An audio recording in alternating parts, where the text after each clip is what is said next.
Hi friends and family, இது Sharmila life style channel. நான் உங்க சர்மிளா. இன்னைக்கு பாத்தீங்கன்னா உங்க கூட ஒரு சூப்பரான வீடியோ தான் ஷேர் பண்ணிக்க போறேன்.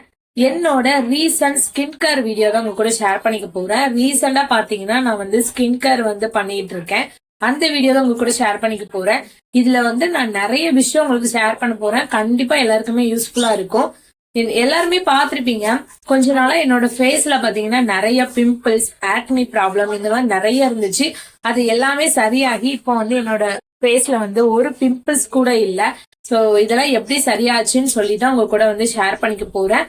சேனல்ல ஃபர்ஸ்ட் டைம் பார்க்க தான் இருந்தீங்கன்னா மறக்காம சப்ஸ்கிரைப் பண்ணிக்கோங்க. பக்கத்துல ஒரு பெல் ஐக்கான் இருக்கும், அதையும் கிளிக் பண்ணி ஆளுங்கிறது கொடுத்துக்கோங்க. அப்பதான் நான் எப்ப வீடியோ போட்டாலும் உங்களுக்கு நோட்டிபிகேஷன் வரும். நீங்க பாக்குறதுக்கு ஈஸியா இருக்கும். சோ எனக்கு கொஞ்சம் கோல்டா இருக்கு, அதனால என்னோட வாய்ஸ் வந்து கொஞ்சம் டிஃப்ரெண்டா இருக்கும். எல்லாரும் அட்ஜஸ்ட் பண்ணிக்கோங்க. வாங்க இப்ப ஸ்கிப் பண்ணாம வீடியோக்குள்ள போலாம். இப்போ ரீசெண்டா பாத்தீங்கன்னா நான் வந்து கொஞ்சம் ஸ்கின் கேர் பண்ணிட்டு இருக்கேன். உங்க எல்லாருக்குமே தெரியும், என்னோட ஸ்கின்ல வந்து நிறைய பிம்பிள்ஸ், நிறைய ஆக்னி ப்ராப்ளம் இது எல்லாமே உங்களுக்கு இருந்துச்சுன்னு நீங்க பாத்திருப்பீங்க. ரீசெண்டா நிறைய வீடியோல கூட நான் வந்து உங்கள்ட்ட காமிச்சிருப்பேன். நான் இப்ப கூட காமிக்கிறேன் வீடியோல. சோ என்னோட ஃபேஸ்ல பாத்தீங்கன்னா நிறைய பிம்பிள்ஸ் இருந்துச்சு. அதுக்கப்புறம் பாத்தீங்கன்னா நிறைய ஆக்னி ப்ராப்ளம் இருந்துச்சு. இது எல்லாத்தையும் எப்படி சரி பண்ணன்னு தான் நான் உங்க கூட இன்னைக்கு ஷேர் பண்ணிக்க போறேன். சோ பாத்தீங்கன்னா ஸ்டார்டிங்ல எனக்கு வந்து இந்த பிம்பிள்ஸ் எப்படி வந்துச்சு, இதுக்கு நான் என்ன பண்ணேன் அப்படின்னு உங்க கூட ஷேர் பண்ணிக்கிறேன். ஃபர்ஸ்ட் பாத்தீங்கன்னா நமக்கு எப்பவுமே பிம்பிள்ஸ் வந்து நார்மலா சின்னதா வரும். அதை நம்ம உடைச்சு விட்டுருவோம். அதை உடைச்சு விட அதோட அந்த அதுக்குள்ள இருந்து ஒரு நீர் வருந்துருமா, அது வந்து மறு இடத்துல பட்டு அது வந்து ஸ்ப்ரெட் ஆயிரும். சோ அந்த மாதிரி தப்ப வந்து யாருமே பண்ணாதீங்க. பிம்பிள்ஸ் வந்துச்சுன்னா கண்டிப்பா உடைச்சு விடாதீங்க. அதை உடைச்சு விட அதுல உள்ள நீர் எல்லாமே வேற இடத்துக்கு ஸ்ப்ரெட் ஆகி அது வந்து அப்படியே ஃபேஸ் ஃபுல்லா வந்துடும். சோ அது ஒண்ணு யாருமே பண்ணாதீங்க. நான் அப்படிதான் பண்ணுவேன். நான் எப்பவுமே பிம்பிள்ஸ் வந்துச்சுன்னா பிச்சு விட்டுருவேன். சோ இப்பதான் நான் அந்த மாதிரி தப்பு பண்றதே கிடையாது. நம்ம ஸ்கின்னை வந்து நல்லா மெயின்டைன் பண்ணணும், ஸ்கின்னை வந்து நல்லா சூப்பரா வச்சுக்கணும்னு நினைச்சீங்கன்னா அந்த மாதிரி வந்து பண்ணாதீங்க. எனக்கு எப்படி பிம்பிள்ஸ் வந்துச்சுன்னு பாத்தீங்கன்னா, இந்த பொங்கல் டைம் இருக்கு தெரியுமா, சோ அந்த பொங்கல் கழிச்சு தான் எனக்கு வந்து இங்கனக்குள்ள பிம்பிள்ஸா இருந்துச்சு. வந்து இங்க நெத்தியில தான் நிறைய இருந்துச்சு பாத்துக்கோங்க. ஆக்னி வந்து வர்றதா இருந்துச்சுன்னா கன்னத்துல வரும், நெத்தியில வரும், இங்க வரும். சோ எல்லா இடத்துலயுமே வரும். ஆக்னிலையும் நிறைய டிஃபரன்ஸா இருக்கு, டிஃப்ரெண்டா இருக்கு. சோ ஸ்ட்ரெஸ் அதிகமா இருந்தா நெத்தியில வரும்னு சொல்லுவாங்க. சோ அந்த மாதிரி நிறைய டிஃப்ரெண்டான வெரைட்டிஸ் இருக்குன்னு சொல்லலாம். ஸோ ஆக்னிலுமே இந்த மாதிரி நிறைய இருக்கு. அதுல பாத்தீங்கன்னா எனக்கு வந்து கன்னத்துல நிறைய வந்துச்சு. இந்த 2 கன்னத்துல எனக்கு வந்து ரொம்ப இருந்துச்சு. அதுக்கப்புறம் இங்கனக்குள்ள நிறைய இருந்துச்சு. எப்படிடா இதை சரி பண்றது அப்படிங்கிற மாதிரி இருந்துச்சு. அந்த பொங்கல் டைம்ல பாத்தீங்கன்னா எனக்கு சின்னதா வந்துச்சு, ஏதோ கடிச்சிருச்சு போல அப்படின்னு நான் நினைச்சேன். இங்கனக்குள்ள வந்து எனக்கு ரொம்ப பெருசா வந்துச்சு. நான் அந்த வீடியோ கூட உங்களுக்கு நான் வந்து அட்டாச் பண்றேன், கண்டிப்பா நீங்க பாத்தீங்கன்னா உங்களுக்கு வந்து தெரியும். சோ இங்க நான் வந்து ரொம்ப பெருசா வந்துச்சு. சோ அப்ப ஏதோ கடிச்சிருக்கு போல அப்படின்னு நினைச்சிட்டு அது சரியாயிரும் நான் விட்டுட்டேன். அதுக்கப்புறம் பாத்தீங்கன்னா எனக்கு வந்து பிம்பிள்ஸ் ரொம்ப அதிகமாயிடுச்சு. அதனால நான் ஃபர்ஸ்ட் வந்து சரி இதை வந்து நம்ம சரிப்பட்டு வராது அப்படின்னு சொல்லிட்டு விட்டுட்டேன். அதுக்கப்புறம் பாத்தீங்கன்னா நிறைய ப்ராடக்ட் எல்லாம் நிறைய பேர் சொன்னாங்க, ஸ்கின் கேர் பண்ணுங்க அந்த மாதிரிலாம் சொன்னாங்க. அப்பதான் பாத்தீங்கன்னா நான் ஒரு ஃபேஸ் வாஷ் வந்து வாங்கி ட்ரை பண்ணி பார்த்தேன். அப்படியுமே எனக்கு பாத்தீங்கன்னா அது கொஞ்சம் தான் சரியாச்சே தவிர அந்த இங்கனக்குள்ள பெருசா வந்து அந்த பிம்பிள்ஸ் வந்து சரியாகவே இல்லை. இது வந்து சரிப்பட்டு வராதுன்னு சொல்லிட்டு நம்ம வந்து நிறைய பேர் சொன்னாங்க, டெர்மட்டாலஜிட்ட போய் பாருங்க அப்படின்னு சொன்னாங்க. சரின்னு சொல்லிட்டு எனக்குமே இது வரைக்கும் நான் ஸ்கின் டாக்டர்கிட்ட போனதே கிடையாது. ஃபர்ஸ்ட் டைம் நான் வந்து ஸ்கின் டாக்டர் வந்து பார்க்க போனேன். எப்பவுமே பாத்தீங்கன்னா நீங்க ஏதாவது ஸ்கின் டாக்டர் எல்லாம் பார்க்க போறீங்க அப்படின்னா அந்த டாக்டர் வந்து எப்படின்னு எல்லாமே நீங்க வந்து சர்ச் பண்ணி பாத்துக்கோங்க. இங்க நம்ம தூத்துக்குடியில இருக்கிற ஒரு டாக்டர் தான் போனோம். அந்த டாக்டர் பேர், அந்த ஆஸ்பத்திரி பேர் பாத்தீங்கன்னா ததேஷ்னு சொல்லுவாங்க. அது வந்து ரொம்பவே ஃபேமஸான ஒரு இதுன்னு சொல்லலாம். ஸ்கின் கேருக்கு நான் நிறைய பேர்ட்ட கேட்டு பார்த்தேன். அவங்க எல்லாருமே அந்த டாக்டர் தான் சொன்னாங்க. என் ஃப்ரெண்டுமே அந்த டாக்டர் கிட்ட தான் போயிட்டு இருந்தா. சரி அப்படின்னு சொல்லிட்டு அவளுக்குமே எல்லாமே சரியாயிடுச்சு. அதனால நானும் அங்க போலான்னு சொல்லிட்டு போனேன். ஃபர்ஸ்ட் டாக்டரை போய் பார்க்க முடியல. அவங்க என்ன சொன்னாங்கன்னா, ஃபேஸை பார்த்துட்டு நிறைய பிம்பிள்ஸ் இருக்கு, இது வந்து ஏதோ ப்ராடக்ட் செட் ஆகாம வந்திருக்குங்கிற மாதிரி சொன்னாங்க. அப்புறம் பார்த்தோன்னே எனக்கு வந்து நார்மல் ஸ்கின்னு சொல்லிட்டாங்க. இதுக்கு மேல நீங்க வந்து ஸ்கின் கேர் இது பண்றேன்னு ஏதாவது நம்ம வந்து ப்ராடக்ட் யூஸ் பண்ணாதீங்க அப்படின்னு சொன்னாங்க. ஏன்னா ஏதோ யூஸ் பண்ண போய் தான் இந்த மாதிரி வந்திருக்குன்னு வேற சொன்னாங்க. அதுக்கப்புறம் வந்து அவங்க பார்த்துட்டு டேப்லெட் கொடுத்தாங்க. அதுக்கப்புறம் பாத்தீங்கன்னா ஒரு சோப்பு, ஒரு கிரீம் கொடுத்தாங்க ஃபர்ஸ்ட் டைம். அதை நான் உங்களுக்கு காமிக்கிறேன். டேப்லெட் வந்து 20 நாளைக்கு கொடுத்தாங்க. அதுக்கப்புறம் பாத்தீங்கன்னா சோப்பு வந்து இந்த சோப்பு தான் கொடுத்தாங்க. இது வந்து பாத்தீங்கன்னா ஆக்னிதா சோப்புன்னு போட்டிருக்கு, ஆக்னி கேர்னு போட்டிருக்கு. ஸோ வந்து இது ஆக்னிக்கு யூஸ் பண்ற சோப்பு தான். இந்த சோப்பு வந்து கொடுத்தாங்க. அதுக்கப்புறம் பாத்தீங்கன்னா ஒரு கிரீம் கொடுத்தாங்க, நியசனமைடு ஜெல் இருக்கிற மாதிரி ஒரு கிரீம். இது ஆக்னி கிரீம், தெரியுதான்னு தெரியல. ஸோ இந்த கிரீம் வந்து நான் யூஸ் பண்ணிட்டு இருந்தேன். ஃபர்ஸ்ட் மந்த்ல நான் போனதுக்கு அப்புறம் அந்த டேப்லெட் போட்டேன். அதுக்கப்புறம் பாத்தீங்கன்னா டேப்லெட் வந்து நைட்டு போடணும், கிரீம் வந்து பாத்தீங்கன்னா மார்னிங் அண்ட் நைட்டு போடணும்.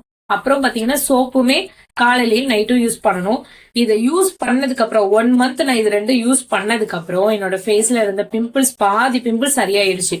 அது ஆட்டோமேட்டிக்கா சரியாயிடுச்சு. நிறைய பேர் கேட்பீங்க, டேப்லெட் போடுறதுனால ஏதாச்சும் பிரச்சனை ஆகுமா அந்த மாதிரிலாம் கேட்பீங்க. அந்த மாதிரி எந்த பிரச்சனையும் வராது.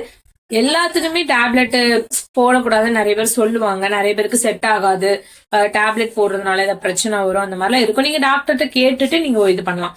நான் வந்து டாக்டர்கிட்ட கேட்டுட்டு தான் யூஸ் பண்ணேன். ஸோ இது யூஸ் பண்ணச்சுல ஸ்டார்டிங்ல பாத்தீங்கன்னா எனக்கு பிம்பிள்ஸ் எல்லாமே கொஞ்சம் கொஞ்சமா சரியாயிட்டு. அதுக்கப்புறம் செகண்ட் டைம் போகும்போதுல அவங்க அதே மாதிரி தான் கொடுத்தாங்க டேப்லெட், இதே சோப்பு தான் கொடுத்தாங்க. அதுக்கப்புறம் பாத்தீங்கன்னா வேற கிரீம் கொடுத்தாங்க, வேற ஒரு ஆக்னி கிரீம் வந்து மாத்தி கொடுத்தாங்க. ஸோ சன்ல போச்சுலாம் எனக்கு வந்து பிம்பிள்ஸ் வருமா, ஸோ அதனால அதுக்கு சொல்லி வாங்கி அந்த மாதிரி கிரீம். பட் அந்த கிரீமோட பாக்ஸ் இல்ல, அது தொலைச்சிட்டேன். ஏன்னா அது யூஸ் பண்ணிட்டேன்னா அதனால அந்த பாக்ஸ வச்சிருக்கல, இந்த பாக்ஸ் மட்டும் தான் வச்சிருந்தேன். ஸோ அதுக்கப்புறம் பாத்தீங்கன்னா எனக்கு வந்து ரொம்பவே சூப்பரா இருந்துச்சு. என்னோட ஸ்கின்ல இருக்க எல்லாமே சரியாயிடுச்சு, எல்லா பிம்பிள்ஸுமே சரியாயிடுச்சு. டார்க் ஸ்பாட்ஸ் மட்டும் தான் இருந்துச்சு. இப்ப பாத்தீங்கன்னா தெரியும், என்னோட ஸ்கின்ல டார்க் ஸ்பாட்ஸ் கூட இல்ல. இந்த ஒரே ஒரு பிம்பிள்ஸ் மட்டும் இப்ப ரீசெண்டா வந்திருக்கு. சோ அது வந்து ஆட்டோமேட்டிக்கா சரியாயிரும். அவங்க டாக்டர் முக்கியமா சொன்னது, பிம்பிள்ஸ் வந்தா டச் பண்ணவே கூடாது, ஐ மீன் குத்தி விடக்கூடாது, சோ கைய வச்சு நோண்டவே கூடாது அப்படின்னு சொன்னாங்க. அது வந்து ஒண்ணு. அதுக்கப்புறம் தண்ணி நிறைய குடிக்கணும், ஒரு நாளைக்கு 3 லிட்டர் தண்ணி குடிக்கணும். ஏன்னா இப்ப வெயில் காலமா, சோ அதனால கண்டிப்பா தண்ணி குடிக்கணும், நிறைய சாப்பிடணும், நைட்டு சீக்கிரமா தூங்கணும். மொத விஷயம், நைட்டு சீக்கிரமா தூங்கணும், ரொம்ப நேரம் முழிச்சிருக்க கூடாது. முழிச்சிருந்தாதான் நமக்கு பாத்தீங்கன்னா பிம்பிள்ஸ் ப்ராப்ளம் எல்லாமே வரும். நம்ம சாப்பிடுற சாப்பாடு கூட ஒழுங்கா ஜீரணம் ஆகலைன்னா அதுவும் நமக்கு ஆக்னியா மாறிடும். சோ இந்த மாதிரி நிறைய பிரச்சனை இருக்கு. அதனால ஸ்கின் கேர் பண்ணும் போச்சுல ஸ்கின்னை வந்து நல்லா மெயின்டைன் பண்ணுங்க. எந்த ப்ராடக்ட் நீங்க யூஸ் பண்றதுக்கு முன்னாடியும், இப்போ உங்களுக்கு ஆக்னி ப்ராப்ளம் இருக்கு, எனக்கு ஆக்னி பிரச்சனை இருக்கு, ஆனா நான் வந்து யூடியூப்பை பார்த்து அந்த கிரீம் போட்டேன் அப்படி இப்படிலாம் நீங்க வந்து போடாதீங்க. ஏன்னா ஸ்டார்டிங்ல நம்ம வந்து யூடியூப்பை பார்த்து கிரீம் ஏதாச்சும் போட்டு அது ரொம்ப பெருசாகி கஷ்டம். நீங்க வந்து ஸ்டார்டிங்ல உங்களுக்கு வந்து ஆக்னி ப்ராப்ளம் நிறைய இருக்குன்னா நீங்க வந்து உடனே டெர்மட்டாலஜில போய் டெஸ்ட் பண்றது ரொம்பவே நல்லது. அதுக்கப்புறம் ஃபைனலா பாத்தீங்கன்னா எனக்கு வந்து இந்த டார்க் ஸ்பாட்ஸ் எல்லாம் போறதுக்கு வந்து ஒரு கிரீம் கொடுத்தாங்க. அந்த கிரீம் நான் காட்டுறேன். ஃபைனலா என்னோட டார்க் ஸ்பாட்ஸ் எல்லாம் போறதுக்கு இந்த ஒரு கிரீம் கொடுத்தாங்க. இதான் அந்த கிரீம். இந்த கிரீம் நேம் பாத்தீங்கன்னா கோஜி சேஃப் கிரீம்னு கொடுத்துருக்கு, for bright and glowing skin. இது வந்து ஸ்கின்னை க்ளோயிங் அண்ட் பிரைட்டனா வச்சுக்கிறதுக்கு தான் இந்த கிரீம். இது வந்து 20 கிராம். இதுல பாத்தீங்கன்னா கீ இன்கிரீடியன்ஸ் வந்து என்ன கொடுத்துருக்காங்கன்னா, கோஜிக் ஆசிட் இருக்கு, நியசனமைடு இருக்கு, சோ இந்த மாதிரி நிறைய இருக்கு. அதர் இன்கிரீடியன்ஸ் விட்டமின் இ இருக்கு, முல்பெரி எக்ஸ்ட்ராக்ட், சோ இந்த மாதிரி நிறைய விஷயம் இருக்கு. இது வந்து ஒரு மாதிரி ஸ்மெல் வந்து பேடாலாம் இருக்காது, நல்லாதான் இருக்கும். நம்ம யூஸ் பண்றதுல வந்து நியசினமைடு வந்து அப்புறம் கோஜிக் ஆசிட் வந்து இருந்துச்சுனாலே டார்க் ஸ்பாட்ஸ் அப்புறம் பிம்பிள்ஸ் எல்லாமே சரி பண்ணி கொடுக்கும். இது வந்து நமக்கு டார்க் ஸ்பாட்ஸ்க்கும் க்ளோயிங் ஸ்கின்னுக்கும் தான் இந்த கிரீம். இதை யூஸ் பண்ண முச்சுல எப்படி இருக்குன்னா, ஃபேஸ் ஆல்ரெடி கொடுத்தவங்க சோப் இருக்கு தெரியுமா, அந்த சோப்பை போட்டு நம்ம ஃபேஸை வாஷ் பண்ணிட்டு இதை யூஸ் பண்ணதுக்கு அப்புறம் ஒரு மாதிரி கூலிங்கா இருக்கும், அப்படியே வேர்வை வந்துட்டே இருக்கும். ஏன்னா நம்ம ஃபேஸ்ல இருக்கிற அந்த இதெல்லாம் போறதுக்காண்டி இது வந்து வேர்வை எல்லாமே வந்துட்டு இருக்கும். இதை பாத்தீங்கன்னா டெய்லி மார்னிங்கும் நைட்டு கொஞ்சோண்டு எடுத்துதான் அப்ளை பண்ணணும் நமக்கு வந்து சொல்லியிருக்காங்க. இதை வந்து யூஸ் பண்ணா ரொம்பவே சூப்பரா இருக்கும். நீங்க வந்து இந்த கிரீம் யூஸ் பண்ணலாமான்னு கேட்டீங்கன்னா, எப்பவுமே டாக்டரை செக் பண்ணிட்டு யூஸ் பண்றது ரொம்பவே நல்லது. உங்களோட ஸ்கின்ல வந்து பிம்பிள்ஸ் ப்ராப்ளம், ஆக்னி ப்ராப்ளம் எது இருந்தாலும் சரி, ஃபர்ஸ்ட் வந்து டெர்மட்டாலஜி போய் ஃபர்ஸ்ட் செக் பண்ணி பார்த்துட்டு அவங்க என்ன சொல்றாங்களோ அதை யூஸ் பண்ணுங்க. ஸ்கின் கேர் மெயின்டைன் பண்ணணும், ஒரு மாய்ஸ்சரைசர், சன்ஸ்கிரீன் சொல்லுங்க அப்படின்னு அவங்க கிட்ட கேட்டு அந்த பிம்பிள்ஸ் எல்லாம் சரியாகிறதுக்கு என்ன வழின்னு சொல்லி நீங்க பார்த்து யூஸ் பண்ணுங்க. கண்டிப்பா ஸ்கின் கேருக்கு சன்ஸ்கிரீன் மஸ்ட் யூஸ் பண்ணியே ஆகணும். நான் இனிமேல் அதை ட்ரை பண்ண போறேன். இப்போ பாத்தீங்கன்னா எனக்கு வந்து கொஞ்சம் எல்லாமே சரியாயிடுச்சு. ஸோ நான் லைவாவே காட்டுறேன். என்னோட ஃபேஸ்ல ஸ்டார்டிங்ல இருந்த பிம்பிள்ஸ் எல்லாமே போயிடுச்சு. இதுல மட்டும் ஒரு புதுசா ஒரு பிம்பிள்ஸ் வந்துருக்கு. ஸோ அதுவே சரியாயிடும். இப்போ வந்து எனக்கு கொஞ்சம் கோல்டா இருக்கு, கோல்டா இருக்கிறதுனால என்னோட ஃபேஸ் கொஞ்சம் டல்லா இருக்கு. மத்தபடி வந்து பாத்தீங்கன்னா எனக்கு பிம்பிள்ஸ் எல்லாமே சரியாயிடுச்சு. சோ கண்டிப்பா நீங்களும் ட்ரை பண்ணி பாருங்க. உங்களுக்கு பிம்பிள்ஸ் ப்ராப்ளம் இதெல்லாம் இருந்துச்சுன்னா நீங்க வந்து கண்டிப்பா டாக்டரை போய் செக் பண்ணி பார்த்துட்டு ஒரு நல்ல டெர்மடாலஜில வந்து பார்த்துட்டு அதுக்கப்புறம் ஸ்கின் கேர் வந்து நீங்க ட்ரை பண்ணி பாருங்க. கண்டிப்பா உங்களுக்கு வந்து உங்க ஸ்கின் வந்து ரொம்பவே க்ளோவிங்கா நல்லா சூப்பரா இருக்கும். இதுக்கப்புறம் நான் ஸ்கின்னுக்கு என்னெல்லாம் யூஸ் பண்ண போறேன் அப்படிங்கறதே நான் வந்து அடுத்தடுத்த வீடியோல கண்டிப்பா போடுவேன். இந்த வீடியோ கண்டிப்பா உங்களுக்கு யூஸ்ஃபுல்லா இருக்கும். அப்படி யூஸ்ஃபுல்லா இருந்துச்சுன்னா சர்மிளா லைஃப் ஸ்டைல் சேனலை மறக்காம சப்ஸ்கிரைப் பண்ணிக்கோங்க. பக்கத்துல ஒரு பெல் ஐக்கான் இருக்கும், அதையும் கிளிக் பண்ணி ஆன்கிறது கொடுத்துக்கோங்க. அப்பதான் நான் எப்ப வீடியோ போட்டாலும் உங்களுக்கு நோட்டிபிகேஷன் வரும், நீங்க பாக்குறதுக்குமே ஈஸியா இருக்கும். சோ இந்த வீடியோ உங்க ஃப்ரெண்ட்ஸ் அண்ட் ஃபேமிலிக்கு ஷேர் பண்ணுங்க. நம்மளோட சேனல் பாத்தீங்கன்னா நிறைய வீடியோஸ் போட்டுட்டு இருக்கோம். உங்களுக்கு என்ன மாதிரி வீடியோஸ் வேணும், என்ன மாதிரி டிப்ஸ் வேணும் மறக்காம கமெண்ட் பண்ணுங்க. கண்டிப்பா அந்த வீடியோ நான் வந்து உங்களுக்காக போடுவேன். என்ன இன்னும் இன்ஸ்டாகிராம் ஐடியில ஃபாலோ பண்ணதுங்க மறக்காம ஃபாலோ பண்ணிக்கோங்க. பாய் பாய்.